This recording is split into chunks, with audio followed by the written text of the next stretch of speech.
Você já se perguntou por que Salomão, mesmo cercado por riquezas incalculáveis, disse que, onde não há visão, o povo perece? Ele sabia que a verdadeira ruína não está na falta de ouro, mas na ausência de propósito. Séculos depois, Napoleon Hill chegou à mesma conclusão. Sem um objetivo definido, não há prosperidade que dure. Ele chamou isso de Definite Chief Aim, o propósito central que organiza todas as escolhas. E você, já pensou qual é a visão que tem guiado a sua vida? Deixa nos comentários, porque quero saber a sua resposta também. Salomão observava que até a formiga, frágil e pequena, trabalhava com direção. No verão, armazenava para o inverno. Essa disciplina natural revela um princípio espiritual. Prosperidade não nasce do acaso, mas da visão de futuro. Hill confirmava ao estudar mais de 500 milionários. Não eram os mais inteligentes nem os mais fortes. O que tinham em comum era uma visão tão clara que moldava cada passo, como uma bússola invisível. Um dos casos mais marcantes que Hill contou foi o de Edwin C. Barnes. Ele não tinha diploma, nem dinheiro, mas tinha uma obsessão: ser sócio de Thomas Edison. Barnes viajou de trem até Nova Jersey, sem nada além de sua visão, e se apresentou não como empregado, mas como futuro parceiro. Edison percebeu a ousadia, deu-lhe uma chance simples, e anos depois Barnes tornou-se realmente sócio. O que transformou sua vida não foi o talento, mas a visão inabalável que recusou desistir. Essa é a diferença entre quem apenas sonha e quem realmente constrói. A vida sem visão é como correr em círculos. Há movimento, suor, cansaço, mas nenhum avanço real. Com visão, até os dias de dor se tornam degraus. Salomão entendeu isso quando pediu sabedoria em vez de riquezas. Ele sabia que a visão correta atrairia todo o resto. Hill observou o mesmo em homens que perderam fortunas inteiras, mas reconstruíram tudo, porque carregavam dentro de si o ouro invisível de um propósito definido. E você está apenas acumulando movimentos ou construindo algo com direção? Talvez a chave não seja trabalhar mais, mas trabalhar com clareza. O ouro físico pode ser perdido.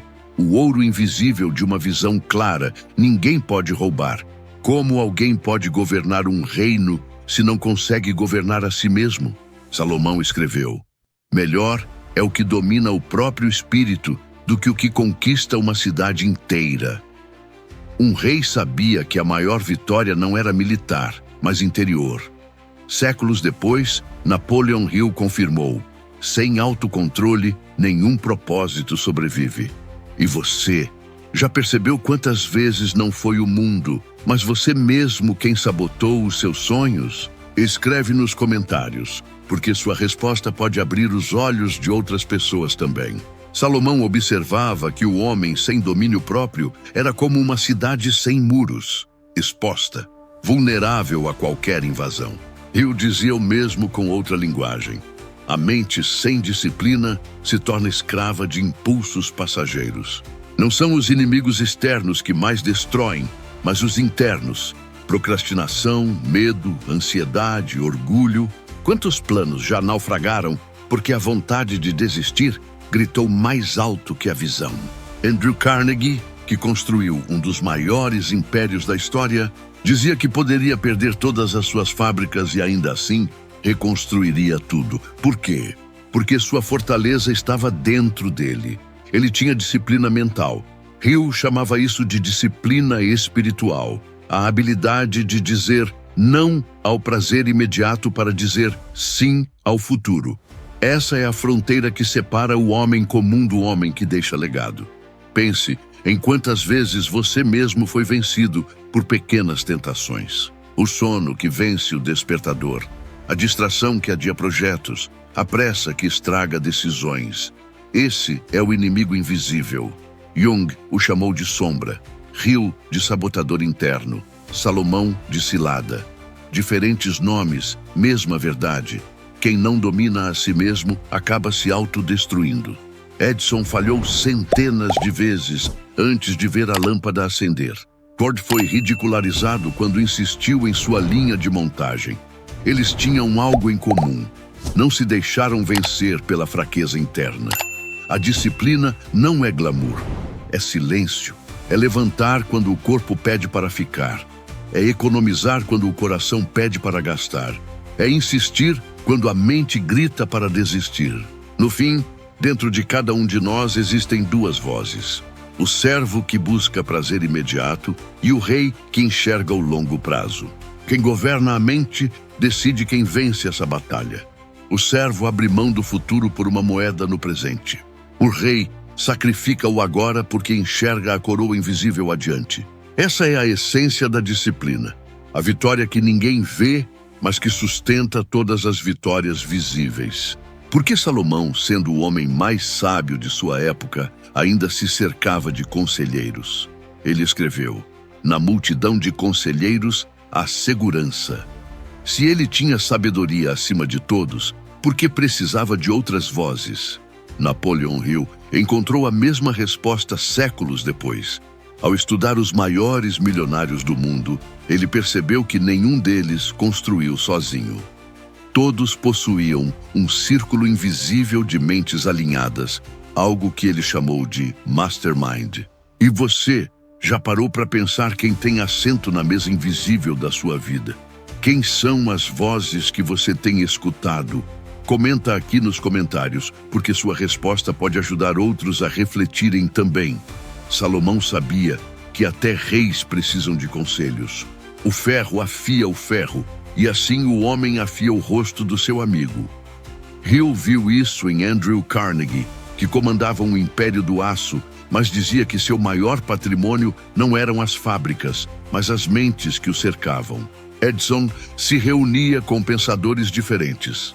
Henry Ford tinha encontros regulares com homens que o desafiavam a pensar além. Rockefeller confiava em conselheiros que lhe apontavam riscos que ele mesmo não via. Nenhum deles era tolo de acreditar que poderia enxergar tudo sozinho. Mas há um detalhe: não basta ter conselheiros, é preciso escolher os certos. Salomão alertava que a companhia dos insensatos leva à ruína.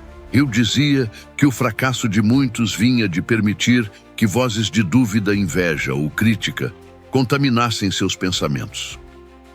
O verdadeiro mastermind não é um grupo barulhento, mas um campo mental silencioso, formado por pessoas que vibram na mesma frequência de propósito.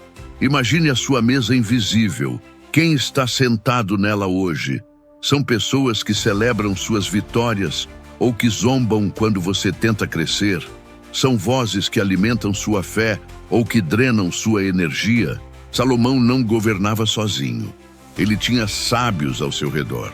Hill observou que até os mais ricos precisavam de uma irmandade mental para atravessar as crises. Nos dias em que tudo parecia ruir, bastava uma palavra certa de um conselheiro para reacender a chama. Essa é a força do mastermind. Sustentar sua visão quando sua disciplina enfraquece. Mostrar caminhos que você sozinho não veria. Blindar sua mente contra a dúvida. E você, quem tem afiado a sua lâmina? Quem você permite ocupar o lugar de conselheiro? Se até reis e milionários precisaram de uma multidão de sábios, nós também precisamos escolher com cuidado quem deixamos falar ao nosso coração. Você já se perguntou por que Salomão usava a formiga como exemplo? Ele escreveu: vai ter com a formiga, ó preguiçoso, olha os seus caminhos e sê sábio. Um inseto tão pequeno ensina algo grandioso. Ela trabalha no silêncio do verão porque sabe que o inverno vai chegar. Napoleon Hill dizia a mesma coisa em outra linguagem. A persistência é a característica mais comum entre todos os grandes vencedores. E você, já viveu um momento em que só a paciência e a perseverança te mantiveram de pé? Compartilha nos comentários, porque sua experiência pode inspirar muita gente. Vivemos em uma era imediatista, onde tudo precisa ser instantâneo. Mas Salomão já alertava: a herança adquirida de repente no princípio não será abençoada no fim. Prosperidade sem processo se desfaz rápido.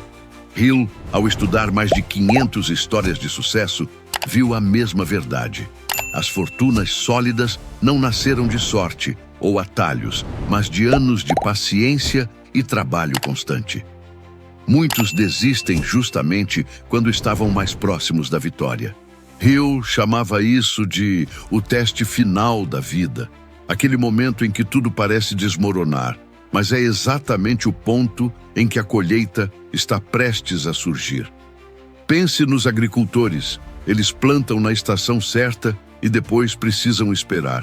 Não adianta arrancar a semente da terra para ver se está crescendo. É preciso paciência. Assim também é a vida. Quantos abandonam seus sonhos porque não suportam o silêncio entre o plantar e o colher? Salomão sabia que esse intervalo é parte do processo. E o reforçava. A maioria das pessoas fracassa não porque errou, mas porque desistiu cedo demais. A formiga não se desespera quando não vê resultados imediatos. Ela segue em frente, carregando peso maior que ela mesma, confiando que a provisão será necessária no futuro. Edison, antes de acender a lâmpada, suportou mais de 1000 tentativas fracassadas. Ford enfrentou zombarias quando insistiu em seu modelo de produção. O que o sustentou? A mesma virtude da formiga: perseverar quando tudo parecia inútil. E você? Quantas vezes esteve prestes a colher, mas desistiu porque não tinha paciência para esperar o tempo certo? Talvez o que você chama de fracasso seja apenas a pausa antes da vitória. A vida recompensa os que permanecem, não os que correm atrás de atalhos. Perseverar não é teimosia cega. É confiar que o invisível está em construção enquanto você segue plantando. Salomão usava metáforas da colheita. Hill falava em persistência. No fundo, ambos nos lembram da mesma lei. Riqueza verdadeira não é fruto do acaso, mas da paciência somada ao esforço constante. Quem suporta o silêncio da espera, um dia desfruta do som da colheita. Por que Salomão, diante da oportunidade de pedir qualquer coisa a Deus, escolheu sabedoria em vez de riquezas? Ele entendeu algo que muitos até hoje ignoram. O ouro sem entendimento se perde, mas a sabedoria multiplica qualquer riqueza. Napoleon Hill chegou à mesma conclusão. Ao estudar homens que perderam fortunas inteiras e depois as reconstruíram, percebeu que o que os sustentava não era o dinheiro que tinham, mas o conhecimento que carregavam dentro de si. E você acredita que a verdadeira prosperidade vem do que se tem ou do que se é? Escreve nos comentários, porque sua resposta pode abrir os olhos de muita gente. Salomão recebeu não apenas sabedoria, mas também riquezas além do que poderia imaginar. Isso porque a sabedoria é a raiz que sustenta o fruto. Hill observou o mesmo em empreendedores como Henry Ford, que não tinha herança, mas transformou ideias em impérios. Se Ford perdesse tudo, poderia recomeçar, porque sua mente era o verdadeiro cofre. O ouro físico pode ser roubado, mas o ouro mental ninguém confisca. Essa é a diferença entre o homem que acumula e o homem que governa. O que apenas acumula vive em medo constante de perder. O que governa com sabedoria não teme a escassez, porque sabe que dentro dele existe uma fonte inesgotável. Salomão dizia que a sabedoria vale mais do que o ouro refinado. Hill dizia que a mente disciplinada pode transformar qualquer circunstância em oportunidade. Dois homens de épocas diferentes, apontando para o mesmo segredo invisível. E aqui está a lição final. Não busque apenas acumular coisas. Busque se tornar alguém capaz de gerar valor em qualquer tempo. O dinheiro pode acabar, mas a mente sábia sempre encontra um caminho. A abundância real é aquela que atravessa crises, gera legado e permanece quando tudo mais se desfaz. Então, ao encerrar esse ciclo de lições, lembre-se: o maior tesouro não está no que você possui, mas no que você carrega dentro de si. Salomão e Hill concordariam em uma coisa: a verdadeira riqueza é invisível aos olhos, mas inquebrável diante da vida.